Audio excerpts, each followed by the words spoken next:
Tonight on Connecticut's news station, Meriden city manager is temporarily off the job following recent incidents. What his future could look like. An apparent road rage incident in Litchfield County. Police are investigating reports a driver of a pickup truck pointed a gun at another driver. The new information from state police. And people from neighboring states are moving to areas across Connecticut except for one major city. We're breaking down the state's population numbers from a new report. Now at 10, this is Fox 61, Connecticut's news station.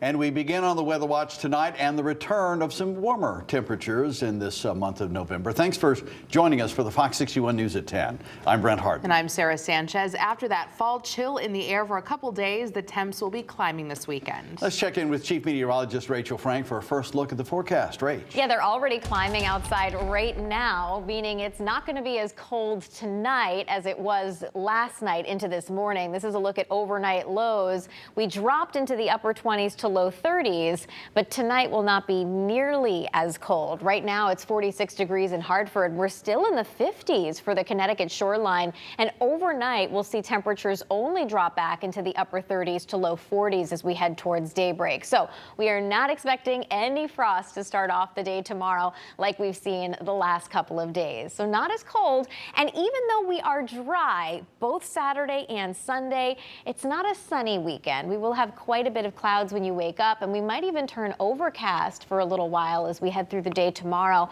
But even so, it'll be nice and comfy. By lunchtime, we're looking at temperatures in the mid-50s, and we'll see high temperatures in the upper 50s to right around 60 degrees. We are also looking great on Sunday, too, with highs pushing 60 degrees and partly cloudy skies. We do have rain return after we head back to work next week. Your full forecast, and we'll show you the future satellite and radar for this weekend, too, coming up.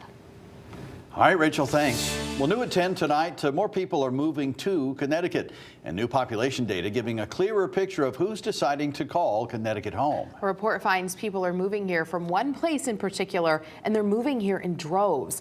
Fox 61's Jake Garcia joins us in studio to break down those numbers for us. Jake. Well, Brent and Sarah, the report also shows how many people are deciding to move out of state and why. While most Connecticut cities are seeing growth, one in particular is actually losing population.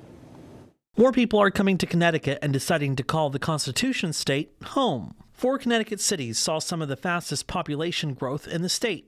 Since 2017, New Haven is the fastest growing city in the state, according to a study by Smart Asset. The Elm City saw a population increase of 6%, followed by Waterbury and Stamford. We're making sure that we really prioritize inclusive growth. That is, having a significant percentage of the growth be affordable housing, affordable units, and also investing in our community and, say, small business growth. The state's largest city, Bridgeport, experienced the slowest growth, only seeing a 1% increase. But one city saw population loss over the same time period. The capital city, Hartford, saw a more than 2% drop in population since 2017. At the state level, according to census data, more than 50,000 people moved to Connecticut from New York, and more than 20,000 people moved to Connecticut from Massachusetts last year alone. You can make your family here, make your career here, and achieve your goals and your dreams. And it's not just about making hard, tangible things, which, yeah, we do. We make some of the most complex machines in the world with submarines and jet engines and choppers. But also, I think the most important thing that we make here, it's our people. As for people leaving Connecticut in 2022, nearly 15,000 people moved to the Empire State and more than 9,000 to the Bay State. Connecticut also lost residents to places outside of the Northeast, to places like Florida, South Carolina, and Texas. Look, on the surface, they think it's attractive to move to a state with very low or zero income tax. But the fact of the matter is those states can tax things like sunshine or oil. We don't do that here. New Haven Mayor Justin Elliker stressing the importance of inclusive growth. As we grow, we create more of a society where people of different walks of life live together, have more opportunities to interact with each other, to learn from each other. Because if we're exposed to different people, we're more likely to be open to new ideas, and it makes us better human beings. Connecticut is seeing more growth in the post-pandemic era. That's according to census data. Connecticut was losing more residents to other states in the years prior, so state leaders are hoping that this growing trend will continue. In studio, Jake Garcia, Fox 61, Connecticut's news station. Very interesting, Jake. Thank you. The city manager in Meriden has temporarily been removed from his position after his second run-in with police this year. And now there are questions being raised about the future of Timothy Kuhn. The Meriden City Council has called for a special meeting Monday night to discuss Kuhn's role at City Hall. Police were called to a multifamily home on Pleasant Street Wednesday morning for a welfare check on Kuhn. The caller told police he was lying on the floor of the common hallway kicking. Police found Kuhn asleep on the ground. This incident comes after Kuhn was arrested for driving under the influence in April. Meriden City Council members released a statement saying in part, quote, city leadership and the City Council are aware of a police incident involving the city manager and are currently gathering pertinent information for its special meeting. That meeting again will be Monday at 5:30 p.m. Fox 61 tried reaching out to Timothy Kuhn, but we did not get an answer. New here at 10, a man appears in court for a road rage incident. Police say he pointed a gun at another driver.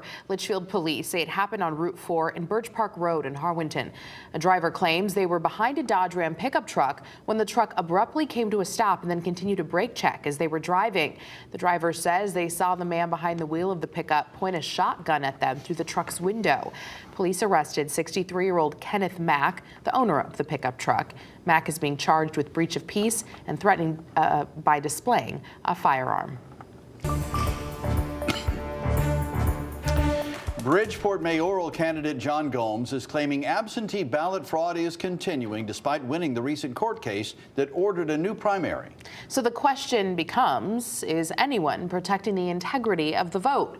Fox 61's Matt Caron looked into it.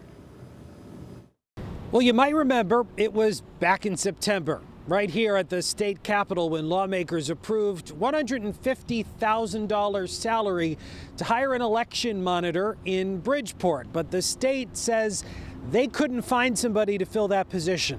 So instead, they appointed a temporary person.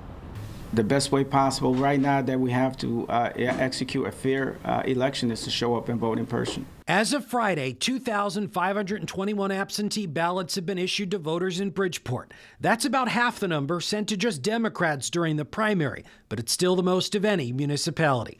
The Gomes team says it indicates organized ballot harvesting is still occurring. There are districts where the absentee ballot harvesting has happened. It continues to happen. Despite calls from Republicans to address election integrity during a special session, nothing has changed. Why? Because the current system works for them. And they don't want to change everything, even though it's shocking to the rest of us. So the question becomes, is anybody looking out for the voters? We had to reach into someone we did know who is a lawyer, who is a registrar, who worked for our office for many years, who is serving in the interim role. Enter Peggy Reeves, a former Democratic state representative. She will be the temporary election watchdog tasked with overseeing absentee balloting and ballot pickup. But to the disappointment of Republicans, the state still can't find someone to fill the job permanently. There aren't that many people who know election law, election process, don't have a job already, don't want to be paid benefits, and want to be hounded by the news media every day.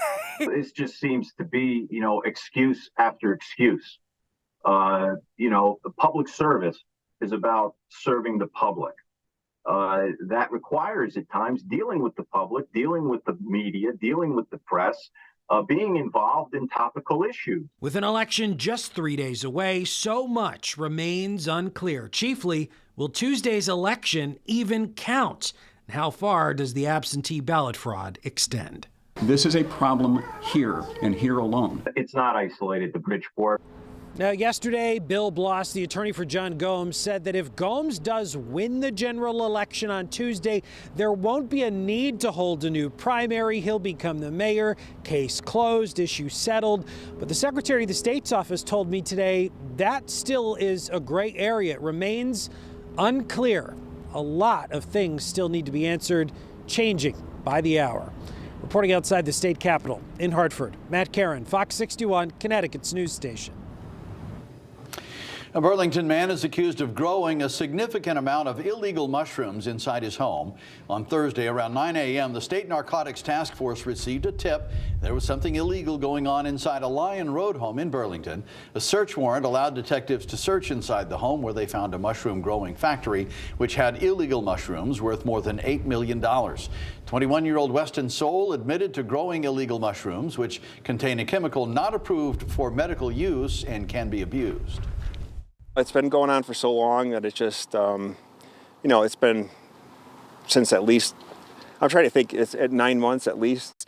There was more cars during the day, which almost seemed like it was a place of employment more than, people sleeping there at night. Soul posted his $250,000 bond and is scheduled to appear in court in 2 weeks. The Office of Inspector General is investigating the death of a Wolcott man who died while in police custody. Wolcott police responded to a mental health call at a home on Tyrell Drive on Tuesday. When police arrived, they tried to help Robert Brown, who had 2 large wounds that appeared to be self-inflicted. Police say Brown was swinging a saw blade, so they used a stun gun on him to try and subdue him. Brown was taken to the hospital, where he later died. New Haven police arrested a man this week in connection with 2 arsons. Terrence Bogan was arrested Tuesday. He's accused of setting fires at the 3 Judges Motor Lodge and the New Haven Inn on September 22nd. Bogan is being held on $700,000 bond. Police are crediting the community's help in identifying Bogan as a suspect. Now to an update on a hit-and-run case in Meriden from back in April. Police have arrested a woman who was driving the car. Paige Casina turned herself into police this morning. She's accused of hitting a woman on B Street in Meriden. That woman's still recovering from serious injuries. Casina's facing a list of charges.